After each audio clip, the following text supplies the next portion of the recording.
ആപ്കി അദാലത്തിൽ ഇമ്രാൻ ഹാഷ്മിയുടെ മേലുള്ള കുറ്റാരോപണം ഇദ്ദേഹം ഹീറോയിന്റെ കൂടെയുള്ള കുറുമ്പ് ചെയ്യുന്ന പ്രവർത്തികൾ നിർത്തുന്നില്ല എന്നുള്ളതാണ്.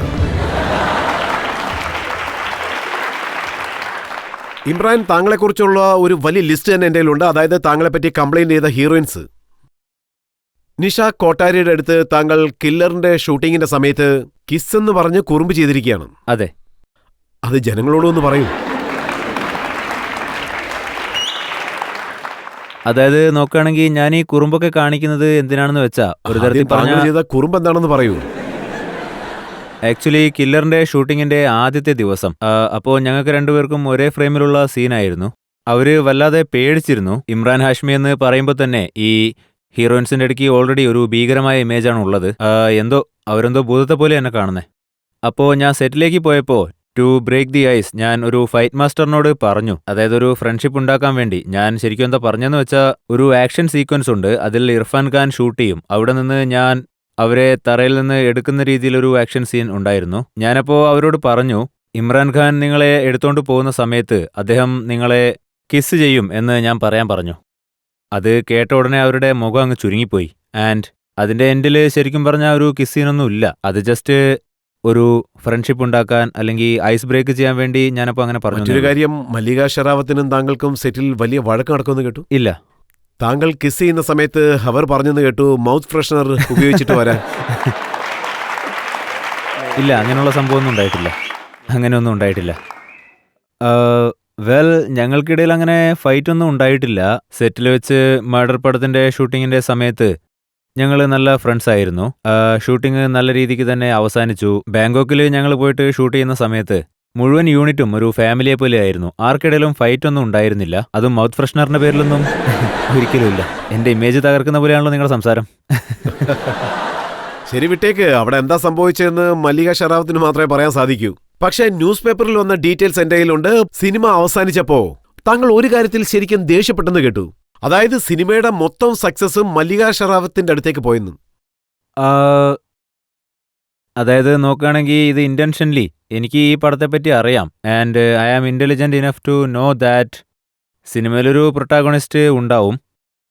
അവരുടെ ലൈഫിലൊരു കഥ സംഭവിച്ചു. എൻഡ് ഓഫ് ദ ഡേ അതൊരു പെൺകുട്ടിയുടെ കഥയാണ്.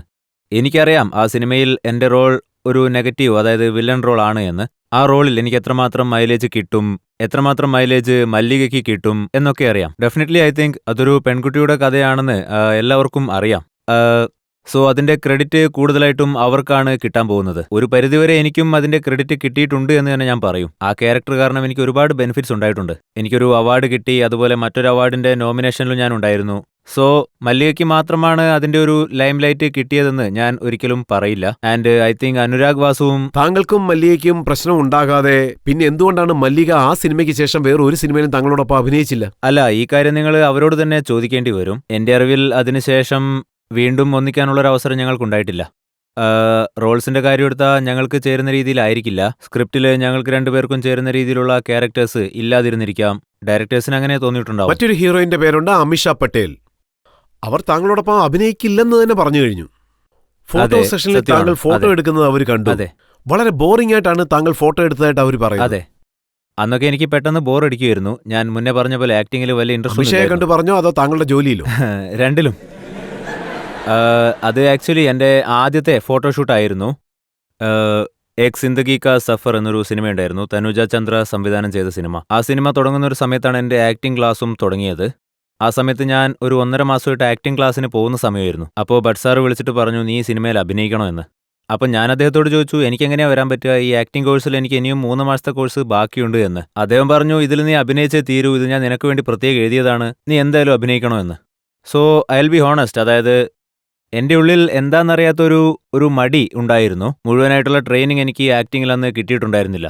സോ ചിലപ്പോൾ അന്ന് ക്യാമറയുടെ മുന്നിൽ പോയപ്പോൾ എനിക്കൊരു പേടി തോന്നിയിരിക്കാം, അല്ലെങ്കിൽ അൺകംഫർട്ടബിൾ ആയിട്ട് തോന്നിയിരിക്കാം. അതല്ലാതെ ഞാൻ ബോൾഡ് അല്ലാതെയൊന്നുമില്ല, ജസ്റ്റ് അൺകംഫർട്ടബിൾ ആയിരുന്നു അന്ന് ക്യാമറയുടെ മുന്നിൽ. ഇപ്പോൾ ഉള്ള ഒരു വലിയ ഹീറോയിൻ അവരും താങ്കളോടൊപ്പം അഭിനയിക്കാൻ വിസമ്മതിച്ചതായിട്ടാണ് കേട്ടത്, ബിപാഷ ബാസു. അതെ, താങ്കൾ സൈസിൽ കുറച്ച് ചെറുതാണെന്നാണ് അവർ പറഞ്ഞത്. അതെ, സത്യമാണ്. ചിലപ്പോൾ അവർക്ക് തോന്നിയിട്ടുണ്ടാവാം ഇമ്രാൻ ഹാഷ്മി അവരെക്കാളും കുറച്ച് ചെറുതായിട്ടുള്ള ആളാണെന്ന്. അതുപോലെ ഞങ്ങളുടെ ഒരു പേരിങ് അത്ര നന്നാവില്ല എന്നും അവർ ചിന്തിച്ചിട്ടുണ്ടാവാം. ആൻഡ് ഞാൻ ആ പടത്തിന് ചേരില്ല എന്ന് ചിന്തിച്ചു കാണും. പക്ഷേ അത് കാരണം എനിക്ക് പ്രത്യേകിച്ച് നഷ്ടമൊന്നും ഉണ്ടായില്ല. മാത്രമല്ല താങ്കളെ ഡയറക്റ്റ് ആരൊക്കെ റിജക്ട് ചെയ്തെന്ന് ഞാൻ ജനങ്ങളോട് പറയും, പക്ഷെ ഇല്ല താങ്കൾക്ക് ഇല്ല ഇല്ല ബുദ്ധിമുട്ടായില്ലല്ലോ. അത് നിങ്ങൾ പറഞ്ഞോ, എനിക്കതിൽ യാതൊരു പ്രശ്നവുമില്ല. ആർക്കൊക്കെ എൻ്റെ കൂടെ വർക്ക് ചെയ്യാൻ താല്പര്യമുണ്ട്, ആർക്കൊക്കെ താല്പര്യമില്ല, ഇതൊന്നും ഓർത്ത് ഞാൻ ഇതുവരെ വേവലാതിപ്പെട്ടിട്ടില്ല. എൻ്റെ കാര്യം എടുത്താൽ എനിക്കെന്നും ഒരു ചിന്ത മാത്രമേ ഉള്ളൂ. അതായത് ഞാനൊരു സിനിമയിൽ അഭിനയിക്കാൻ പോവാണ്, അതിൽ ഞാൻ എത്രമാത്രം ജസ്റ്റിഫൈ ചെയ്യണോ ആ റോള് ഞാൻ നന്നായിട്ട് തന്നെ ചെയ്യണം. അതല്ലാതെ എൻ്റെ കൂടെ ആര് അഭിനയിക്കുന്നു എന്നൊന്നും ഞാനങ്ങനെ നോക്കാറില്ല. ഇക്കാര്യം എത്രത്തോളം സത്യമാണ്? അതായത് താങ്കൾ ഇപ്പോൾ ഹിറ്റായിരിക്കുന്നു, അതുപോലെ താങ്കൾ പോപ്പുലർ ആയിരിക്കുന്നു, പ്രശസ്തിയെല്ലാം കിട്ടിയിരിക്കുന്നു, വലിയ സ്റ്റാർ ആയിരിക്കുന്നു. ഇപ്പോൾ ബിപാഷ, മല്ലിക ഷെറാവത്ത് ഇവർ താങ്കളോടൊപ്പം അഭിനയിക്കാൻ റെഡിയാണ്. താങ്കൾ അഭിനയിക്കാൻ റെഡിയാണോ? അതായത് എനിക്ക് തോന്നുന്നത് ആ ഒരു 2 വർഷ കാലയളവിൽ എൻ്റെ ഒരു ലെവൽ കുറച്ച് കൂടി. അതുകൊണ്ടായിരിക്കും അവർ എൻ്റെ കൂടെ വർക്ക് ചെയ്യാൻ താല്പര്യപ്പെടുന്നത്. ഇത് വേറൊന്നും ആവാൻ വഴിയില്ല.